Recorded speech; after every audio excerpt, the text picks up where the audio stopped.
We are going to be talking about today what to be looking out for 49er fans in regards to the NFL Combine. There's a lot of stuff coming up, dates, things to keep an eye out, and of course, how do we go about watching the Combine and what prospects are we going to be on the lookout for?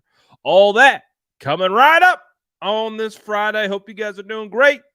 Shout out all the SDS, dropping SDS in the chat, and let's get this thing cooking. Let's go. Oh, I almost hit the wrong intro.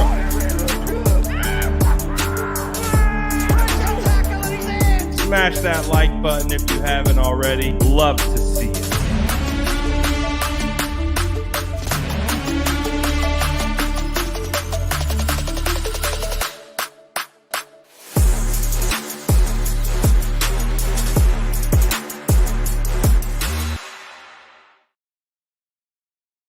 Happy Friday to you all. I don't know if you guys are all in the Bay Area or not, but it does not snow in the Bay Area.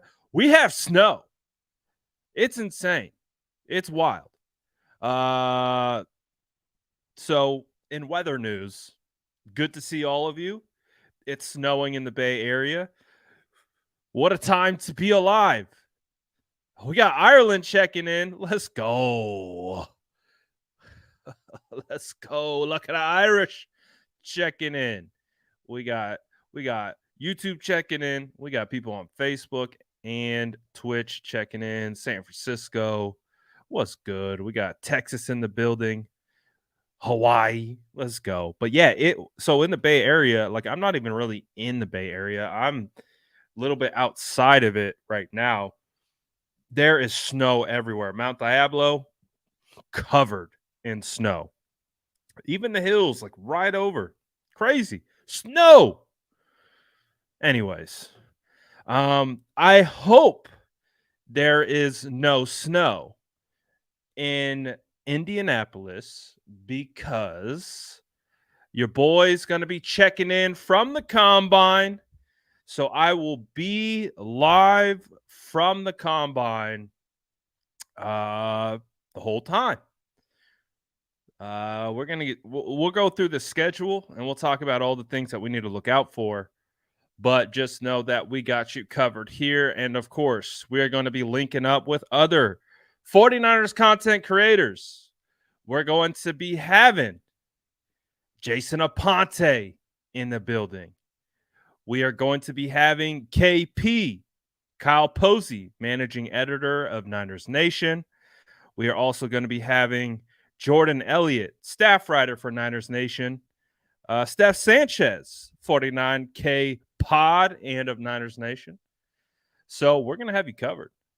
We're going to have all kinds of content coming straight from Indianapolis. Your boy's credentialed. Got to give a special shout out to the one and only Jason Aponte for getting your boy that credential. So we are credentialed in there. We got access.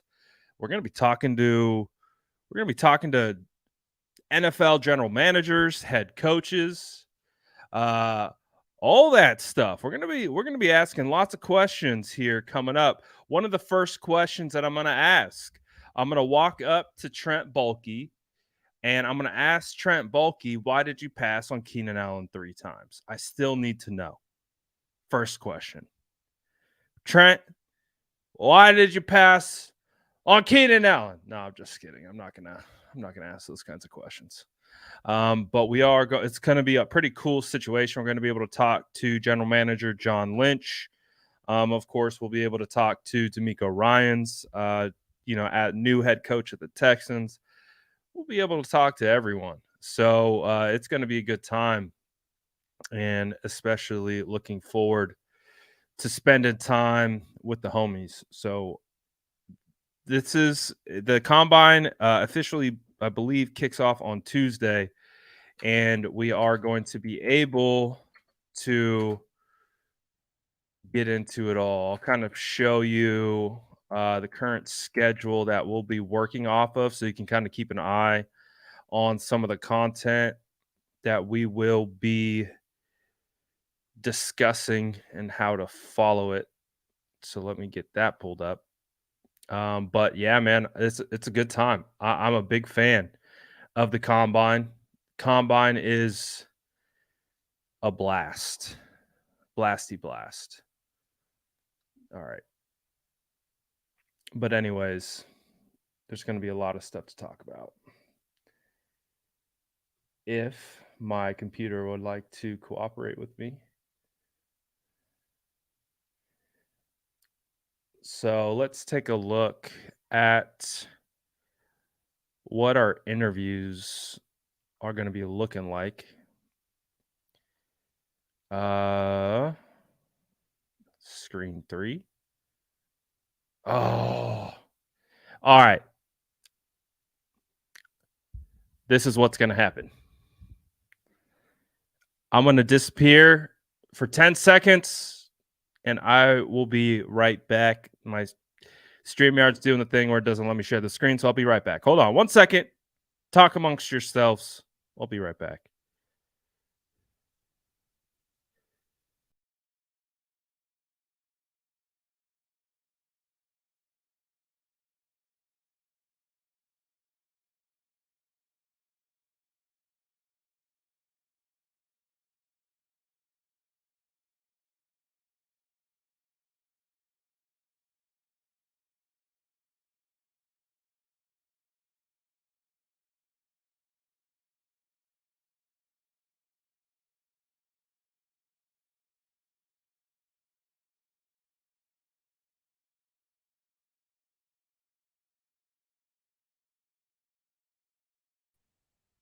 All right. I'm back. I'm back. Apologize. Shout out StreamYard. But let's take a look. So if I can make this any bigger.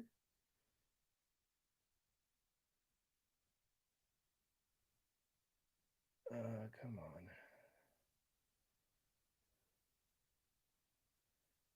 There we go. There we go.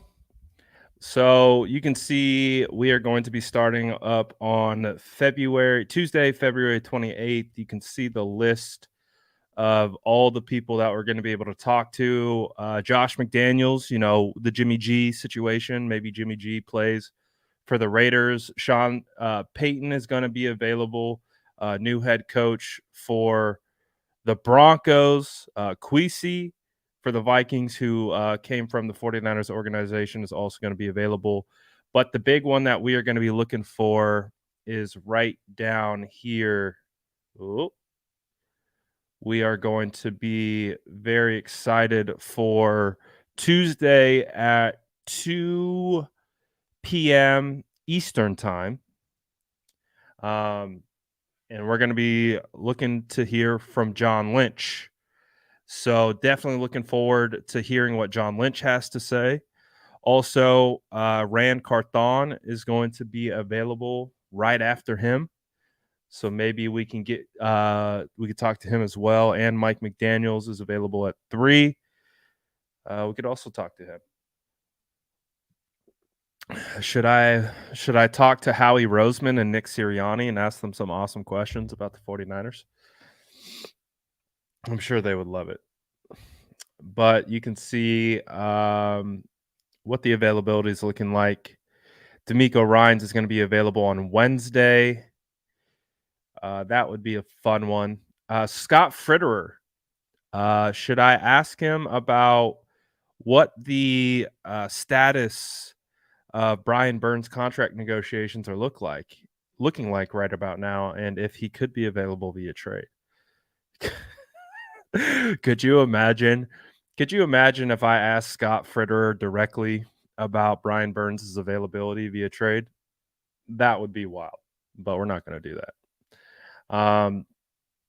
So that's what the GM coach availability looks like. So that's what Tuesday, Wednesday, and so the on-field drills don't actually start until Thursday. So we're going to be talking to a lot of the players, coaches, things of that nature. This is the player schedule. So you can see all the players are going to be made available starting on Wednesday, and that is just going to continue on all the way through Saturday. So I got some homework to do. I got to figure out which prospects I think best fit the San Francisco 49ers, and I got to come up with some questions. So a lot of players are going to be made available, and we're going to have some questions to ask. So looking forward to that. The O-line on Saturday, that's going to be a big one. Definitely going to be a big day. Oh, look who it is. Look who it is. Nick Saldiveri. I'm definitely spending some one-on-one time with Nick Saldiveri, that's for sure. Which is going to be cool. But you can see we're going to have access to pretty much everyone. So it's going to be a fascinating process. Going to be another fun experience. And I'm definitely looking out for it. And we're going to have all different kinds of coverage, right? You're going to have written coverage from guys, the Niner Nation guys. We're going to be doing lives. We're going to be doing all kinds of stuff. We're going to have a lot of video content. So I'm very much looking forward to the coverage that we are going to be able to bring you guys. I'm going to be there from getting in Monday morning, and then we will be there all the way through Sunday. So it will be a long week, and I'm looking forward to it. It's going to be a great time. Let's see. Let's take a look at kind of the vibes from last year's combine. Totally working super well.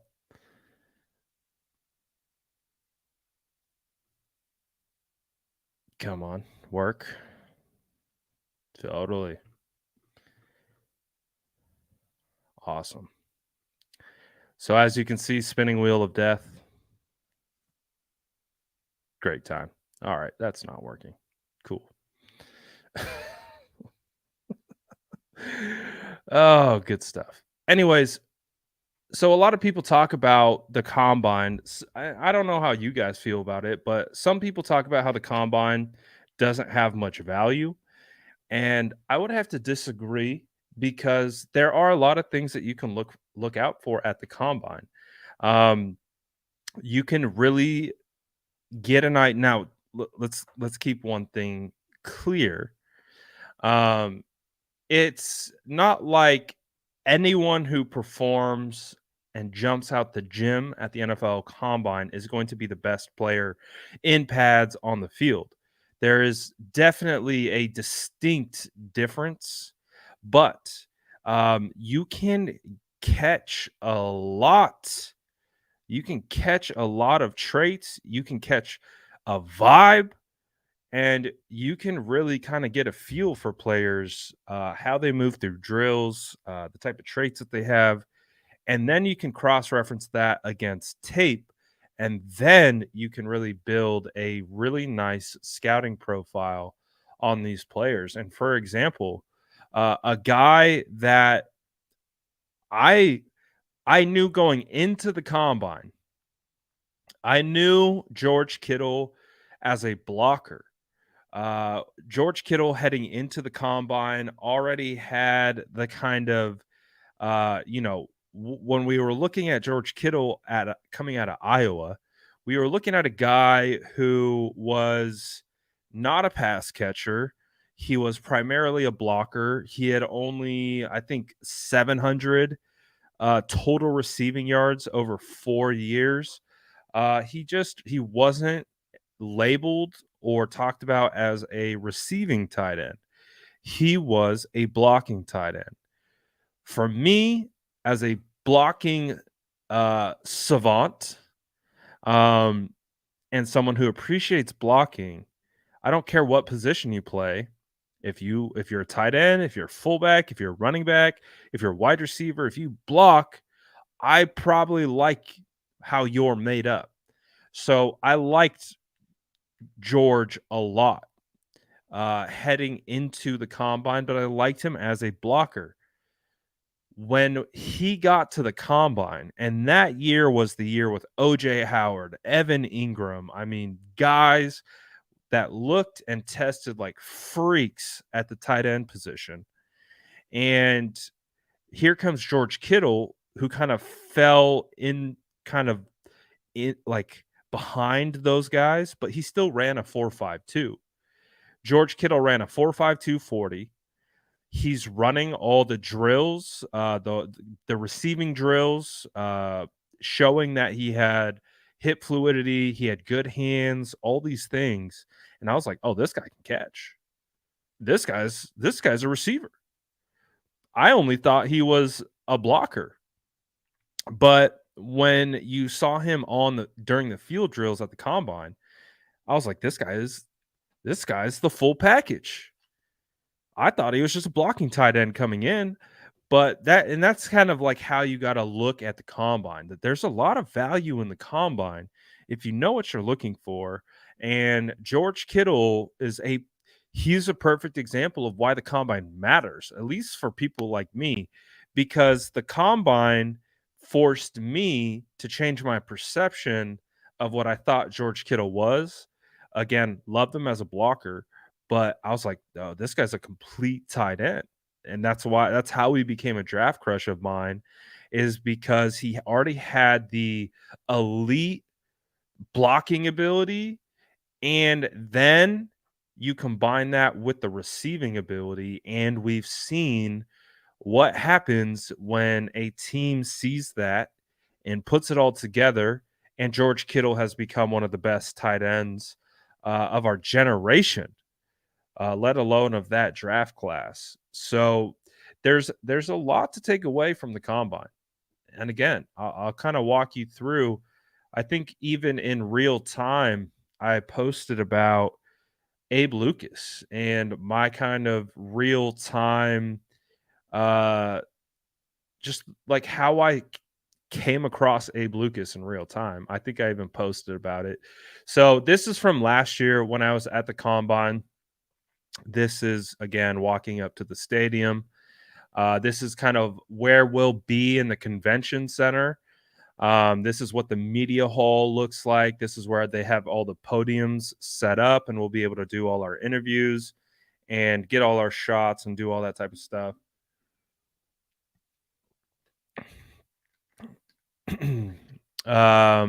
This is when oh no, Aponte asked James Cook if he had talked to the Niners. He had said yes. I had asked James Cook about his blocking ability. He said he was 10 out of 10 pass blocker. But that was cool. Got to talk to James Cook, Dalvin Cook's brother, now a Bill. So we're going to be able to get, this is kind of like a look into some of the content that we're going to be getting during this week. So we'll be back in the stadium as well. So definitely looking forward to that. I think that's going to be a lot of fun. This is when we had talked to Robert Griffin III. Jordan had asked him a great question about Trey Lance. And but this was last year coming into this year. He had a lot of high praise for Trey Lance and what he thought he could be.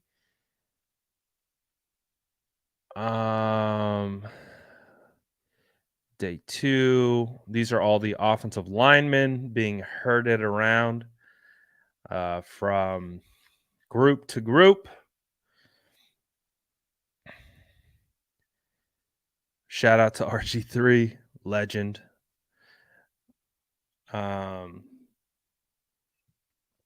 This is when I'd spotted Dominique Robinson with the 49ers bag. You guys know who Dominique Robinson is, because he's the guy that got past Mike McGlinchey week 1 against the Bears and created a firestorm on 49ers social media, for beating Mike McGlinchey, and then everything that came along with Mike McGlinchey not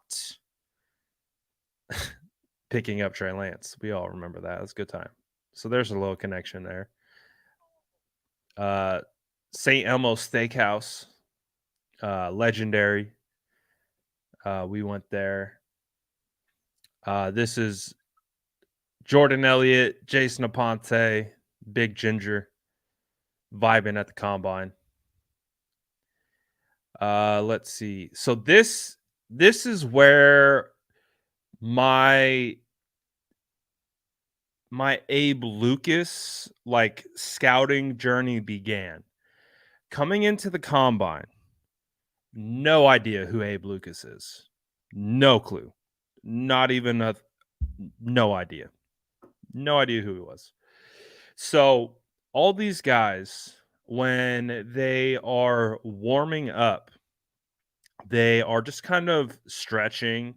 Some are like practicing their 40, or they're just getting warm, like just like you would imagine, because they're gearing up to run their 40-yard dash.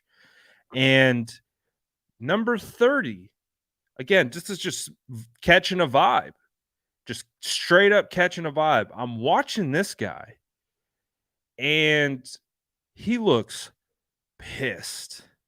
And not like, I don't know how to describe it. Like,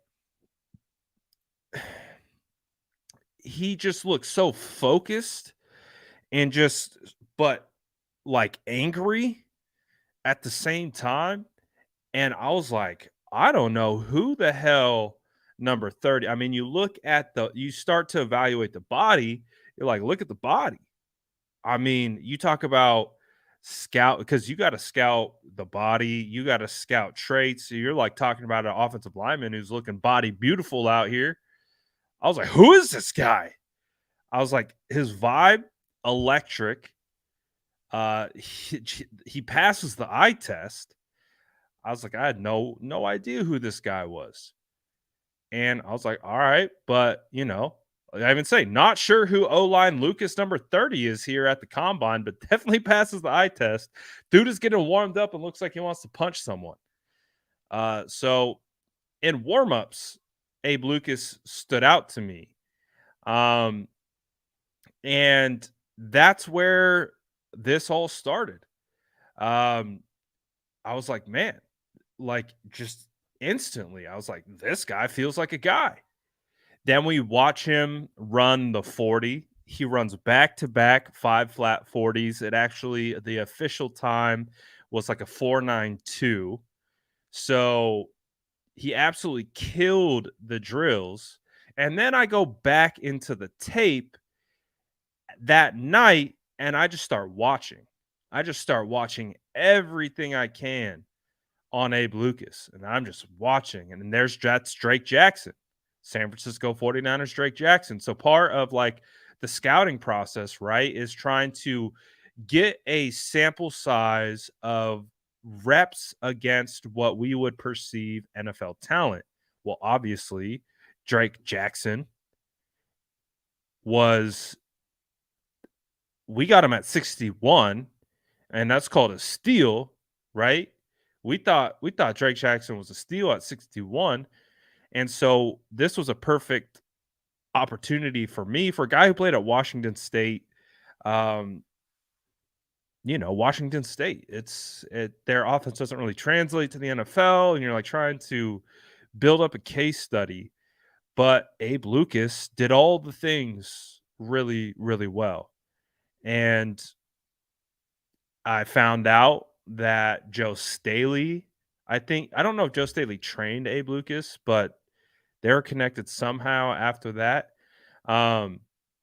So the whole point of this is there is a lot of value in the scouting combine if you know what you're looking for, or if you have an idea of what you're trying to look for. Like, you can identify traits, you can identify certain things, and you can take that, apply it to either however you quantify your whatever. This is Nick Sakel's a picture I got of Nick Sakel and Donovan West at the combine. This is TDP saying what's up to me at the combine. So definitely looking that there's a lot of really cool things that you can take away from the combine. You can absolutely find value in the combine. So that's what we're going to be trying to do is we're going to be trying to find those types of prospects where you can get around them. You hear about evaluators talk about it all the time. They're just like sometimes you just need to get around guys. Like you can watch all the tape you want, but when you're around them, you get a better feel for who they are, what they're about. And so that's what the combine's going to be. And I'm looking forward to. I think, I'm going into it pretty raw. So I think it's going to be pretty interesting to see who jumps off the tape and who we discover that could be a potential target for the San Francisco 49ers. And the reason why I use Abe Lucas as a reference point as well, he became one of the best rookie tackles in the NFL last year. And of course, for the Seahawks. So, and he was a third round draft pick. So, what we're trying to do this year is we're trying to find this year's Abe Lucas.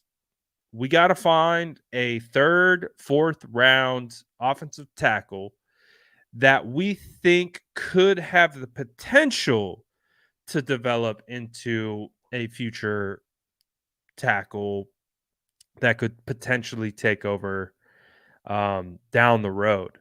So that's the assignment this next week is I'm going to be heavily focused on the O-line because I do think the 49ers are going to spend draft capital on offensive linemen in this class.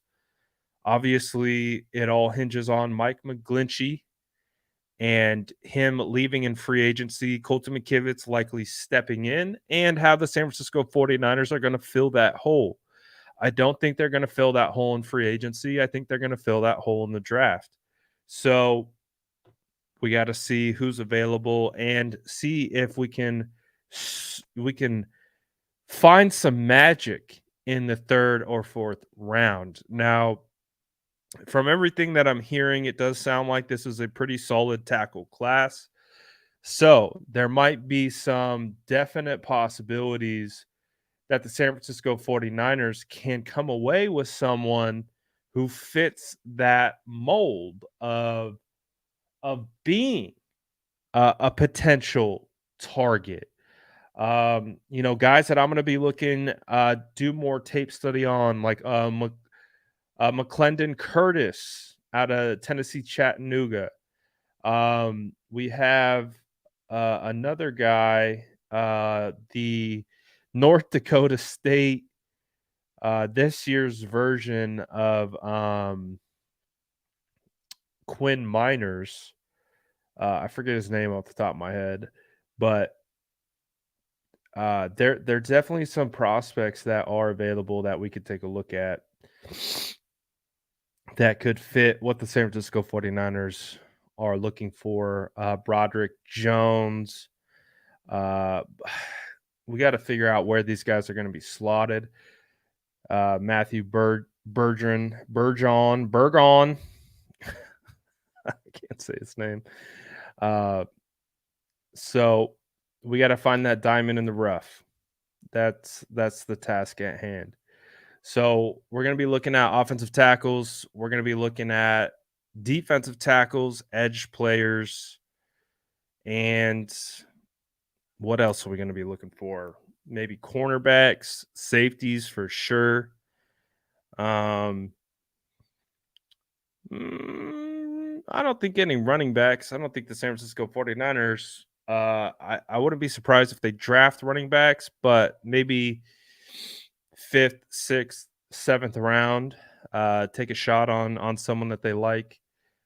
Be interesting to see if they spend any draft capital on linebackers.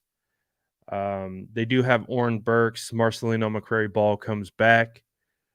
So that will be very interesting to see. But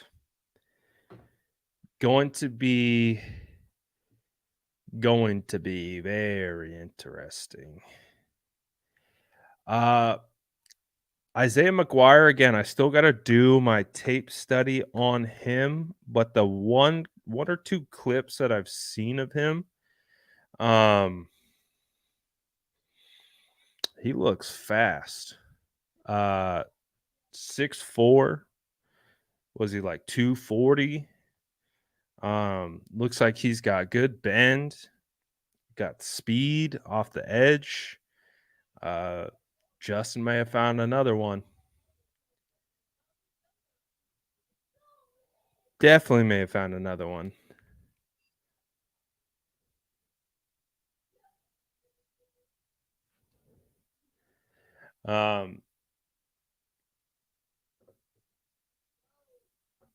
So we got some stuff to keep our eye on.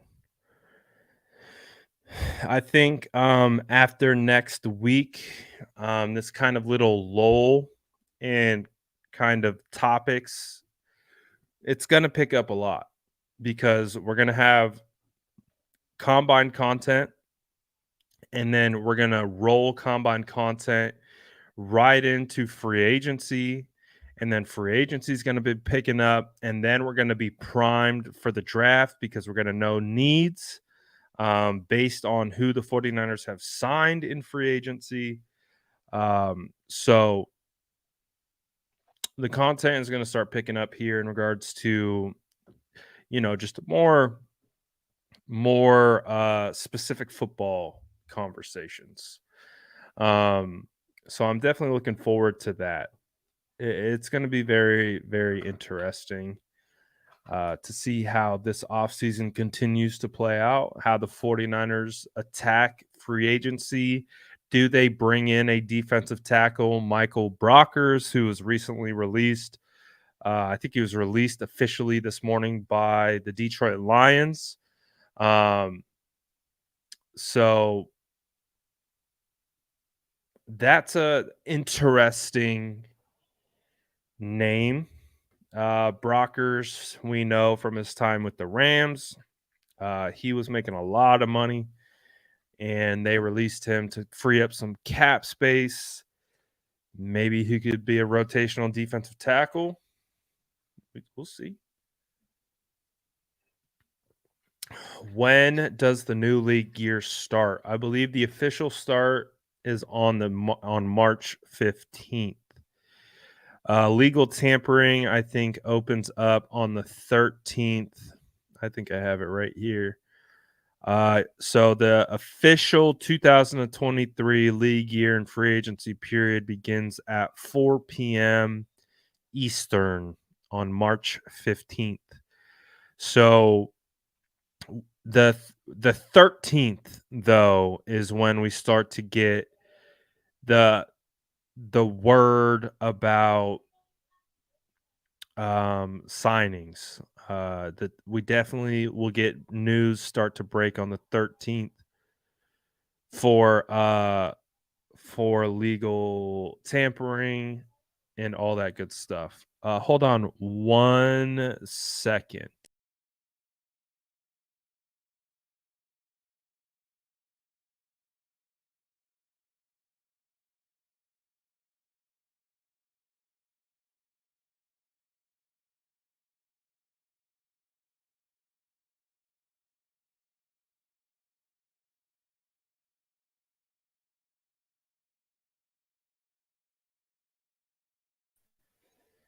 Man, it went from I kicked the kids off Fortnite. I let them play this game called Roblox. I don't know. I literally don't understand. what the point of it is. They're basically playing YouTubers. It's wild. But I can hear them through my noise canceling headphones. Quiet down now. We're talking 49er football. Be quiet. So, joys of being a father.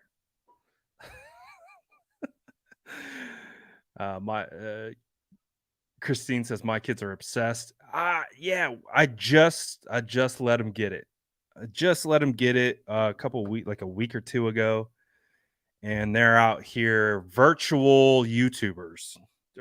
He's like, Dad, I have 1 million subs on YouTube on this game. I'm like, cool. Can I get some of those subs? Send some of them on over to here. How do I get 1 million subs? That would be phenomenal. That'd be fantastic. Oh, good times, man. Good times. Happy Friday to you all. All that good stuff. They salty about Jimmy G. Hey, man, I don't know. You tell me. I think you guys know where I stand on the whole Jimmy G thing. I don't think there's a chance in, like, literally, I don't think there's a chance that Jimmy Garoppolo returns. I feel like I'm starting to see some things kind of bubbling up where people are feeling like Jimmy can return. I just don't see it. I don't see. Why would Jimmy come back here? First of all, the last thing that we heard from Tim Kawakami was that there was a bit of a falling out between Kyle Shanahan, John Lynch, and Jimmy Garoppolo. There's speculation that Jimmy Garoppolo could have played in the NFC Championship, but decided not to. Kyle Shanahan went to replace Jimmy Garoppolo back in 2021. Jimmy Garoppolo was under contract last offseason, and they would refuse to cut him, release him. So they decided on a restructured, basically a pay cut and a demotion to stay on the team. And now he's a free agent. And he's going to get paid a lot of money. Well, I don't know why why are we talking about Jimmy Garoppolo to the 49ers? Why is that a thing?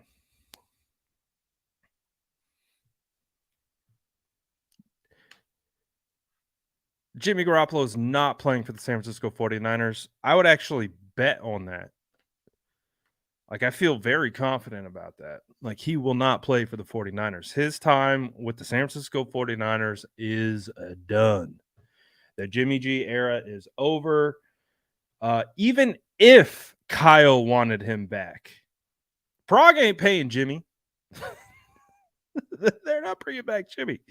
Jimmy is not an option for the San Francisco 49ers.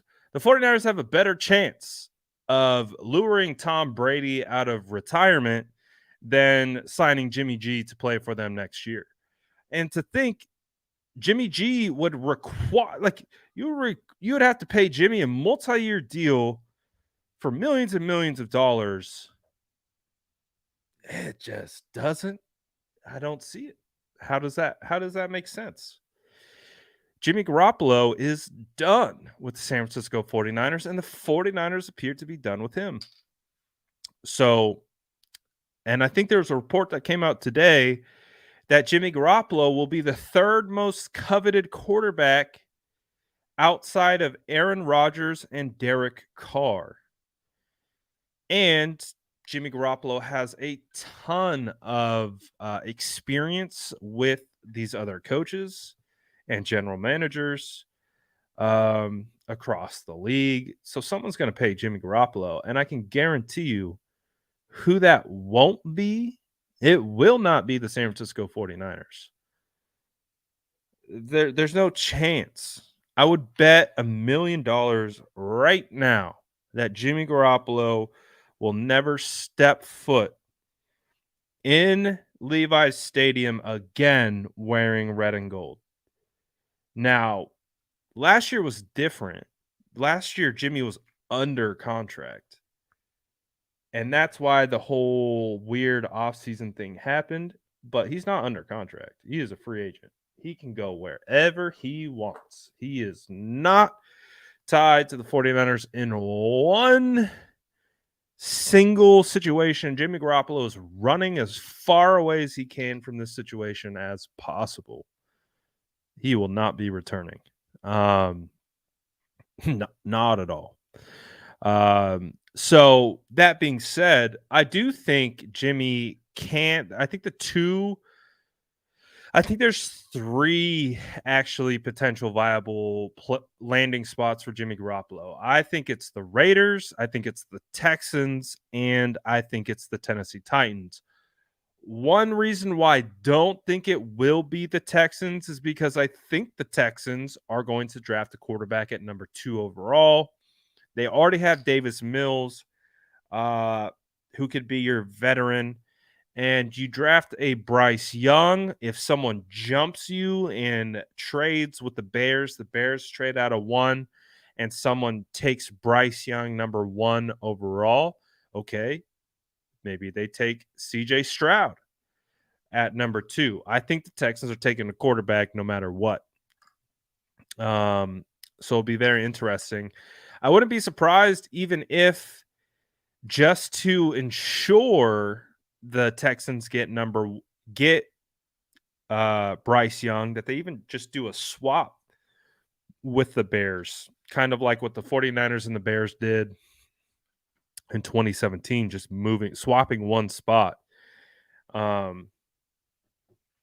So I don't think the Texans are going to be it. There's a potential he does, but I think it does make sense with the Raiders because the Raiders would have to trade for Aaron Rodgers. I don't know if that will happen. So rather than giving up compensation, maybe they just sign Jimmy Garoppolo. So that could happen. We'll see. Jimmy to the Bucks. The Bucks seem very confident in Kyle Trask. I think I saw a report earlier saying that they believe Kyle Trask is the best quarterback in division, which is wild. If you don't remember, Kyle Trask is out of Florida. Kadarius Toney's former quarterback. He could throw really well. He could spray the ball all over the field. I just don't feel like Trask had that intangible, that Brock Purdy moxie. He definitely had Kyle Trask definitely has a more talented arm than Brock Purdy, but he didn't have that dog in him. He's just a thrower of the football. He didn't have that dog in him. But they seem to like Kyle Trask. I don't know if that's the place. It'll be very interesting to see if Tennessee becomes a potential spot for Jimmy Garoppolo because Ran Carthon. And it does kind of feel like they are over the marriage between Ryan Tannehill and the Tennessee Titans. Feels like it's coming to an end. Malik Willis does not feel at all like at least right now. Maybe in the future Malik can develop, but not right now.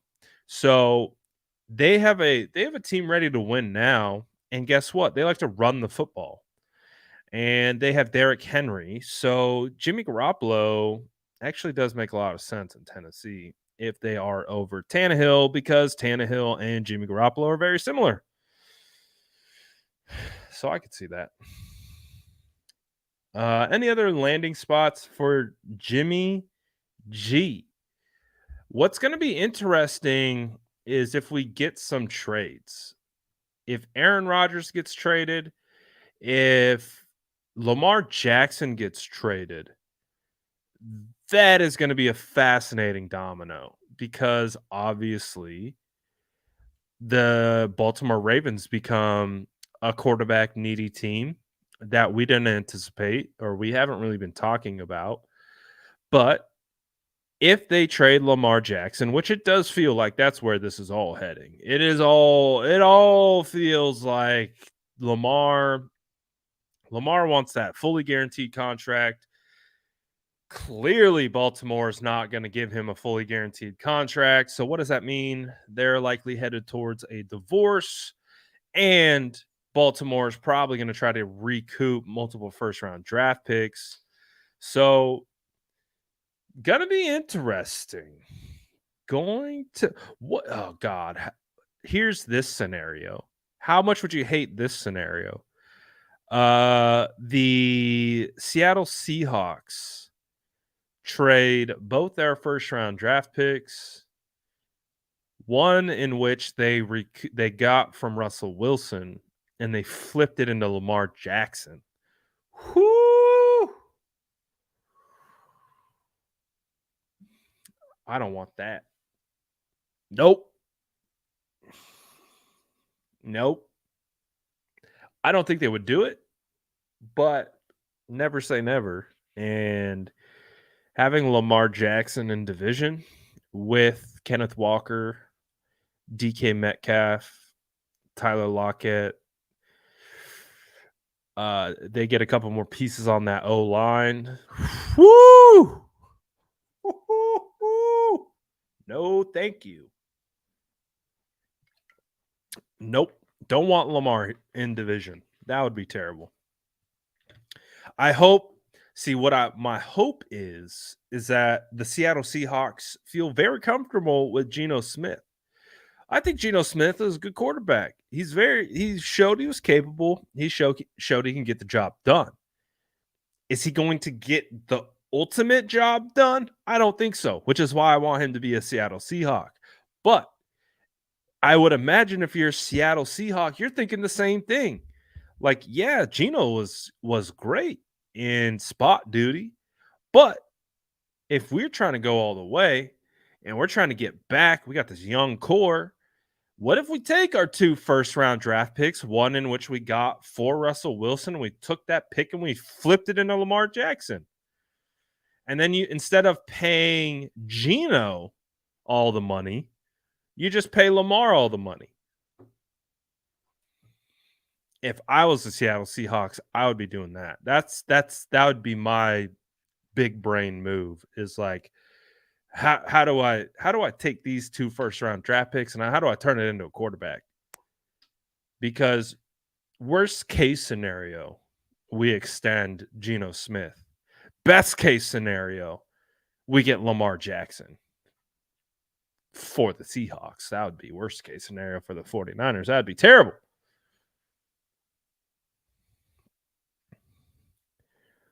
That would be terrible.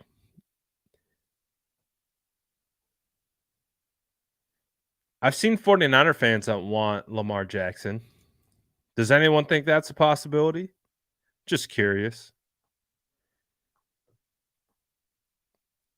I personally don't think the sorry. Sorry. I'm in GM mode right now. I'm in Trader Brad mode right now. So that's where my brain is at. Um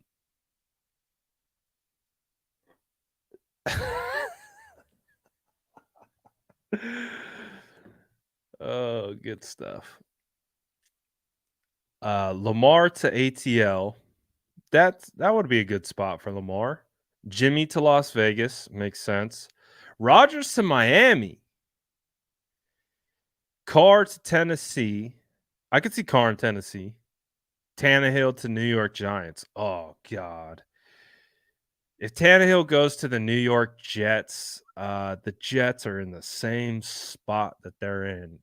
Tannehill would be a souped up Joe Flacco. That's all he would be. He'd be a souped up Joe Flacco. I could see Carr. I feel like Carr could definitely land with the Saints. You got Visor Allen there. Visor Allen and Carr go way back.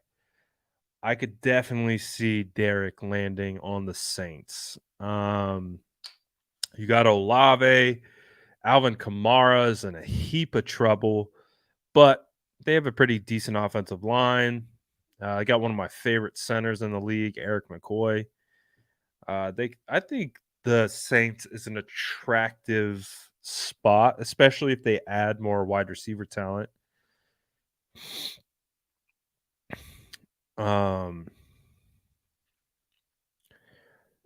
What would you rather see the 49ers do? Would you rather see them turn to the draft for quarterback 3 or bring in a backup quarterback, a veteran?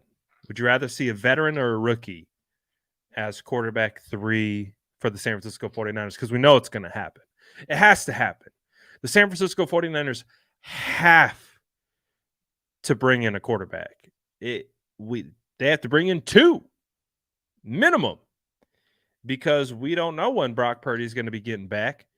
So at minimum, they're bringing in 2 quarterbacks. I imagine probably I guess one question could be, do they do both? Do they bring in a vet and draft a rookie quarterback? I am just like all of you, and I just want to go to bed. I want to lay my head down at night. I want to tuck my kids in, read them bedtime stories. Then I want to lay down in my bed next to my wife, knowing who my quarterback is. Like, I dream of those days. One day we will get there. I promise we will. But that's what I dream about it sometimes. Just like the ability to just like kick your hands up, kick your feet up, and be like, we got a quarterback. And we know who our quarterback's going to be. And we don't have to have these conversations. Like, oh, one day, guys, we're going to have a quarterback. And we aren't like, jeez. One day, we are going to be able to rest our heads knowing that the San Francisco 49ers have a quarterback. But until that day, we turn over every stone and we leave every option open. We hope it's either Trey or we hope it's Brock. If it's not one of those 2, Lord help us.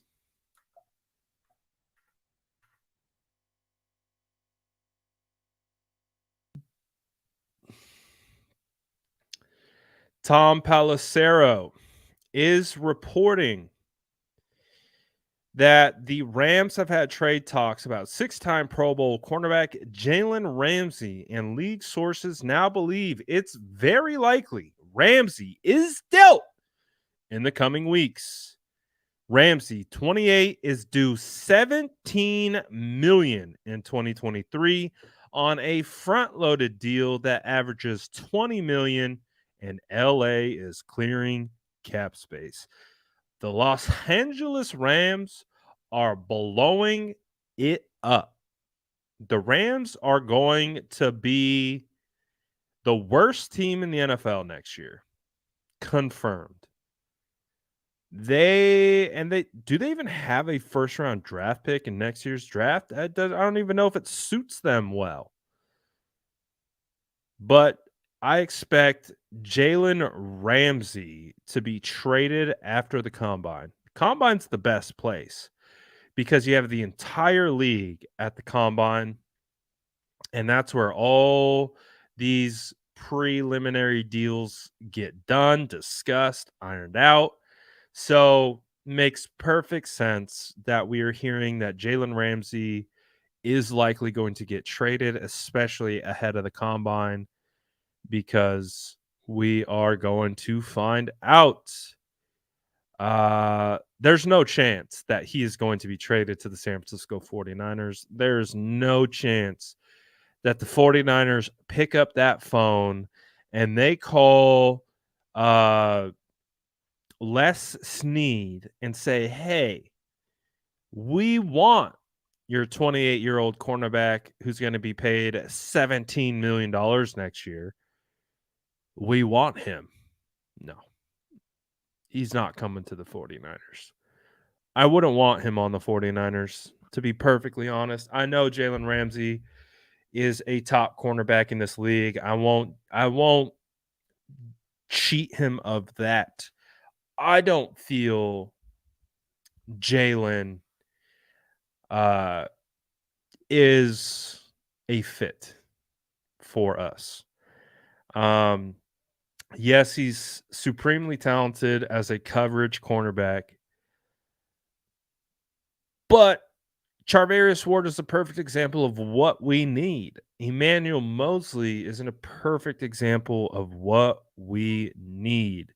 Humble dogs. Guys who are going to get their nose dirty in the run game. Guys who are going to be happy with their role, whatever it may be. There's a certain vibe in the locker room. I just don't feel Jalen fits that. Is he a great cover corner? Of course, but nah. I like roasting Jalen Ramsey too much. Someone had said the other day, well, we didn't want Richard Sherman either. And I was like, listen, Richard Sherman was infinitely a different story than Jalen Ramsey. Richard Sherman was a phenomenal corner who played the cornerback position the right way. He was a leader in his locker room. We didn't like Richard Sherman because he constantly beat us and he rubbed it in our face. But that the reason why we loved Sherman when he was on our team because he was doing that for us. Um, Ramsey is not built that way. So Ramsey just feels like a me guy. And we want a we guy. And Richard was a we guy. Even though Richard loves him some Richard, he was still a we guy. Ramsey definitely feels like a me guy. So no Ramsey for me. But there's another player that is going to be getting out of division. There are going to be some big time players out of the division this year. Jalen Ramsey's going to be out. Bobby Wagner just got cut yesterday. DeAndre Hopkins is likely going to be on the move. Kyler Murray, we don't know what Kyler Murray's status is going to be like. We've heard that he could potentially be out up through the beginning portion, even halfway through the season. And it's going to be interesting to see like what else the Rams do to clear space and who they look to move on from, because at a certain point, they don't have assets to get guys back unless they use guys like Jalen Ramsey to be able to acquire someone else. But yeah, it's going to be fascinating. Free agency time's kicking up. It also is being reported that Tyron Smith could be a cap casualty for the Cowboys. And Tyron has recently switched to right tackle. Do we kick the tires on Tyron Smith? He has historically been a phenomenal tackle, but definitely over the last 2 years, Tyron has definitely dipped. One is hurt a lot. Two is definitely getting older. So you could probably get Tyron Smith for a immense value. I don't imagine it would cost a lot. But I don't know. It would be interesting. I think I would be I think I'd be open to it.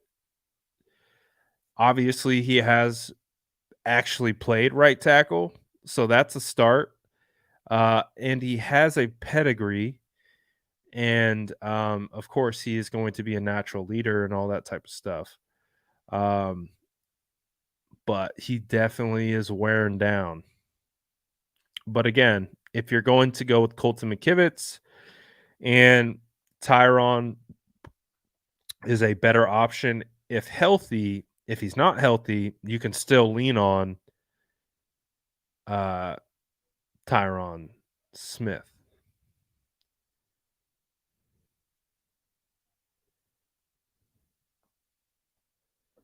So that will be interesting. What's going to be interesting is what other cap casualties are going to occur. Um, because just like Michael Brockers, uh, there going to be other others available.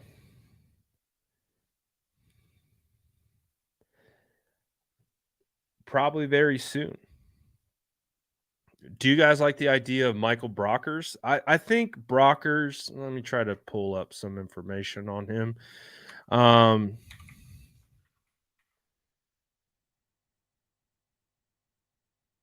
I haven't seen a whole lot from him recently, so I can't pretend like I'm like, oh, I'm all up on Michael Brockers and what he is and who he is and how he plays. I remember him for sure from his time with the Rams. But according to PFF, last year it doesn't look so hot. How many snaps did he play? Did he play last year? What the heck?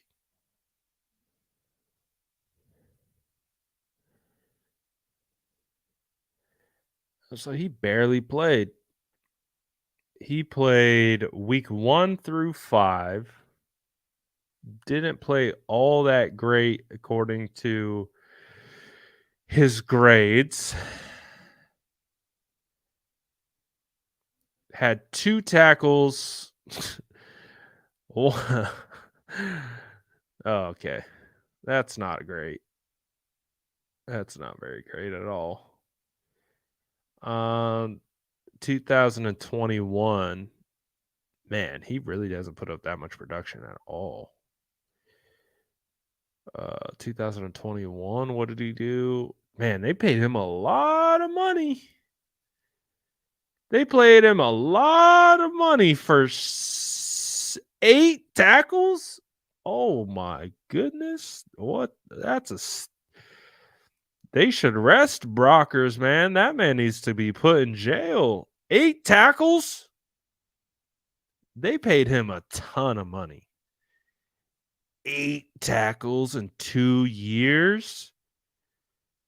No, there's got to be something wrong with this. Oh, I'm sorry. I'm an idiot. That's pressures. I was about to say. Let me get my facts straight here. Oh, you guys aren't even looking at the screen that I'm looking at. Let me show you the right screen. Here we go. Those were pressures. 6 pressures in 2021, 2 in 2020. He had 4 tackles in 2022, but 30 tackles in 2021. No, it doesn't look like any sacks.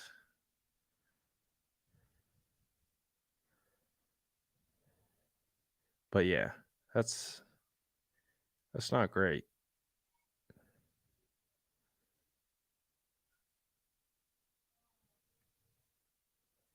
It's not great. So, I don't know. I don't know. Maybe that's not a good fit.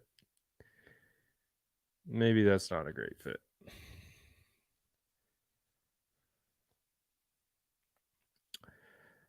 Do you see any surprise cuts or trades for the 49ers, meaning players leaving so I don't really see any surprise trades. I could see a potential trade, and I don't want to see it. I don't want to speak it into existence either. Um, but yeah, I do. I think there could definitely be some trades that they would think about. I don't really think anyone to the core. I don't think they would trade Eric Armstead at this point. Um, I don't think they're trading. I talked about it before, like with CMC,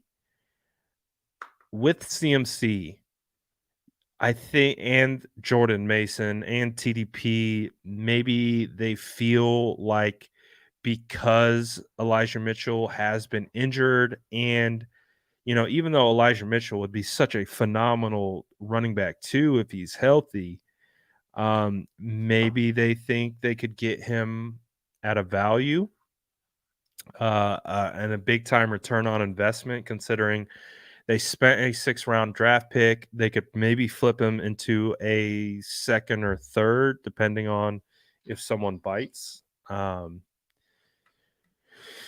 Again, another ROI guy is going to be Ayuk. There aren't a ton. There really aren't. I don't see a ton. It would really come down to Ayuk, Mitchell. Trying to think. I don't think Debo's contract is tradable. I think they would be foolish to try to trade George Kittle. Um, Definitely not trading Warner or Greenlaw or Talanoa or Ward or Demo. So there's not a lot of options. I don't think there's really a lot of options, but again, I've talked about it before. If the 49ers aren't going to pay Ayuk, then he's probably at his highest value right now. But I don't want that to happen. I would like Ayuk to be here because I think Ayuk has a massively high ceiling that he's just scratching the surface of. Just scratching the surface. We could be I really believe if Ayuk was featured, we would be talking about him as a top 5 potential wide receiver. But it's going to be interesting. I really don't think that they are going to trade. Could they trade? Of course they could. But I don't see it at this current stage. Um, I imagine they're going to pick up Brandon Ayuk's 5th-year option, and then from there on out, hopefully work towards a contract extension. But it'll be interesting to see if they value two, very high end wide receivers playing on very, uh, you know, I guess high end deals. So it'll be very interesting to see how they manage that. Justin says, I think right now Aaron Donald is thinking about retirement. I mean, he's got to be. He's got to be. He got paid. He got that contract extension. He was thinking about retiring after the Super Bowl, but he definitely got to be thinking about retiring now.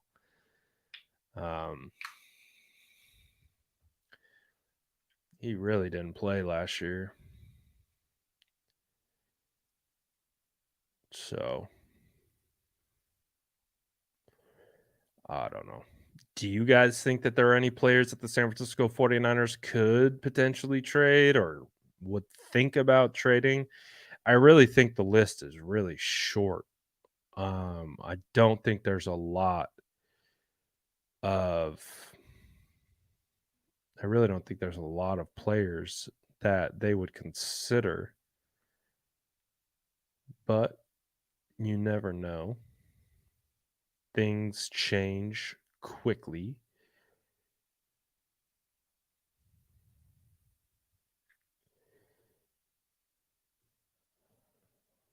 Mm, mm, mm, mm.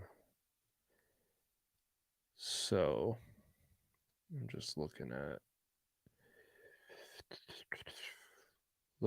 something really quick.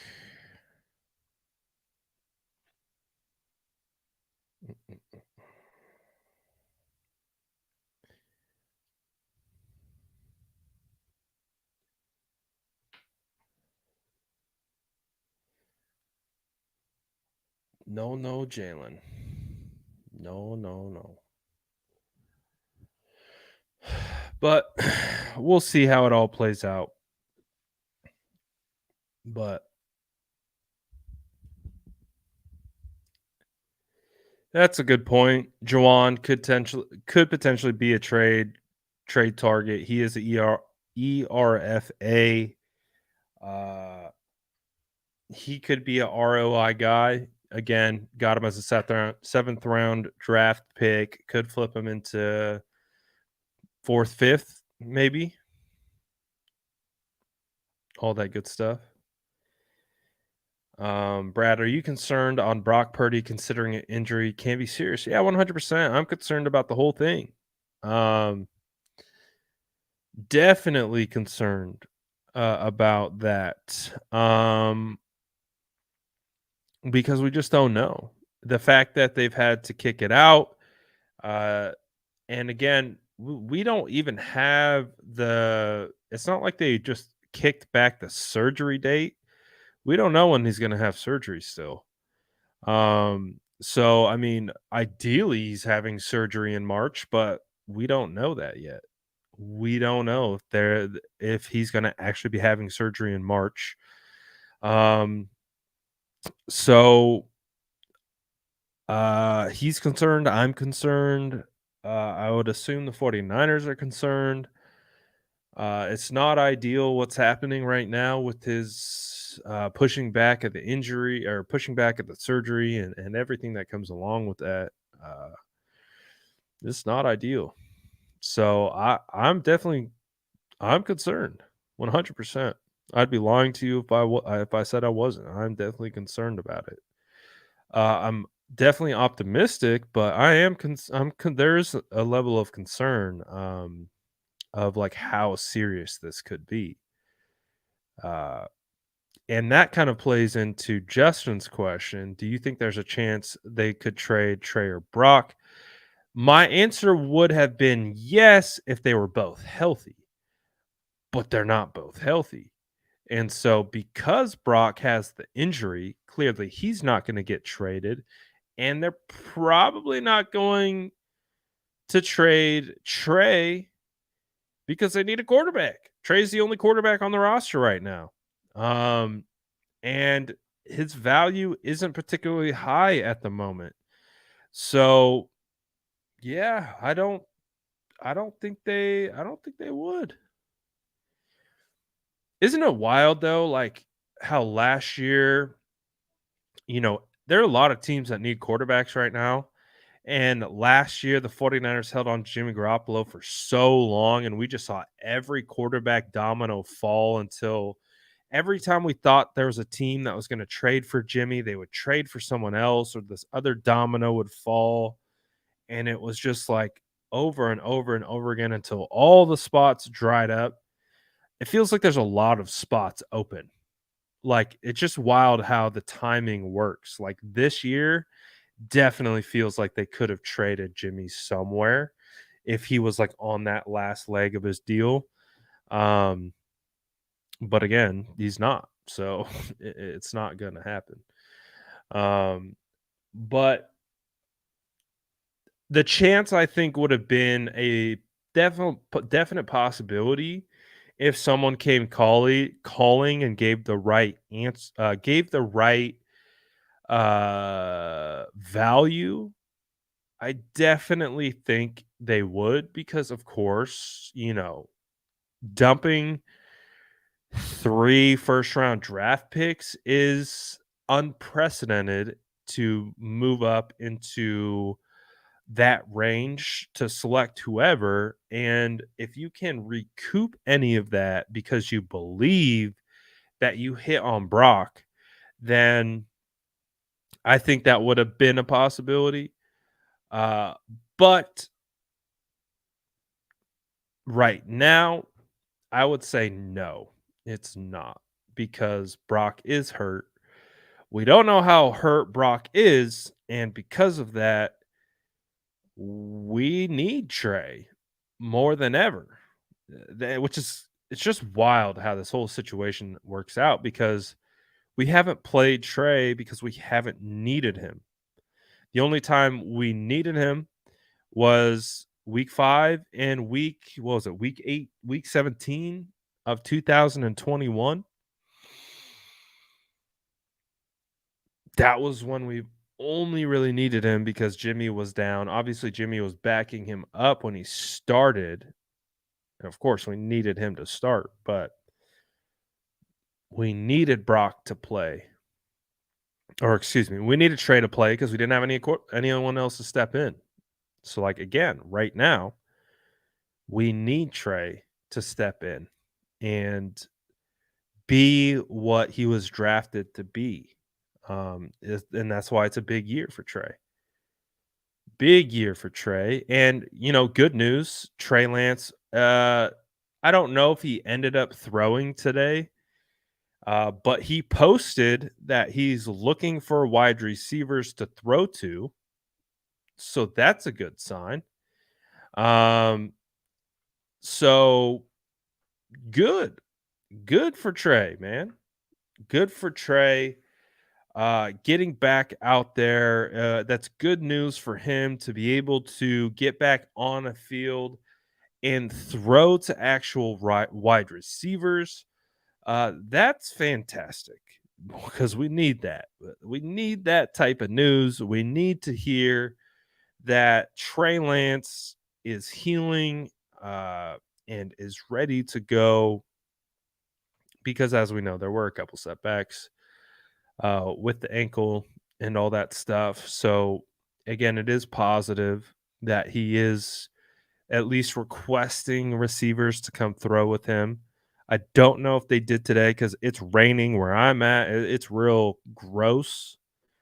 And like I said, it was snowing in the Bay Area. It was raining all night. So I don't know if he's going to be throwing in those conditions. He could. He could be a boss. He could just be like, yeah, I'm about that life. So we'll see. But still good sign nonetheless that Trey Lance is out there looking to throw. I did see he was at the mall today. So I don't know if he was throwing. Can't confirm that. Can confirm he was at the mall today in San Jose. Oh man.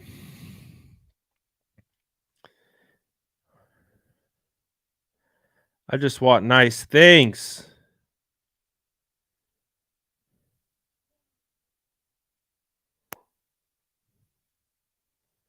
Just want nice things. Why can't we have nice things?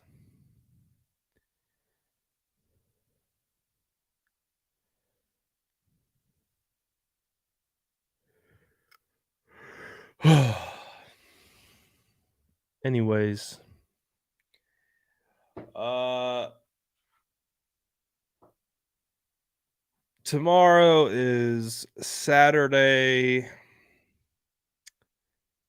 Then it will be Sunday. I fly out Sunday. So Jordan Elliott and we're gonna be flying out Sunday night. We're gonna be getting in super early on Monday. So we're getting into Indy on Monday. Um, and then festivities start on Tuesday. So we're gonna have something to talk about. So I'm looking forward to that. So appreciate everyone tapping in. Hope you guys have a phenomenal Friday. Hopefully most of you guys are off work or getting off work right now and are headed into your weekend. And on the other side of that weekend, we got to have combine coverage. And I'm looking forward to bringing that to you guys. Looking forward to more videos, more lives, all that good stuff. So appreciate all of you for always tapping in, vibing out, and all that good stuff. Smash that like button on your way out. Grab your cookies. Appreciate y'all. I'm out of here for now. And I hope you have a phenomenal weekend. All right. See you later. Peace.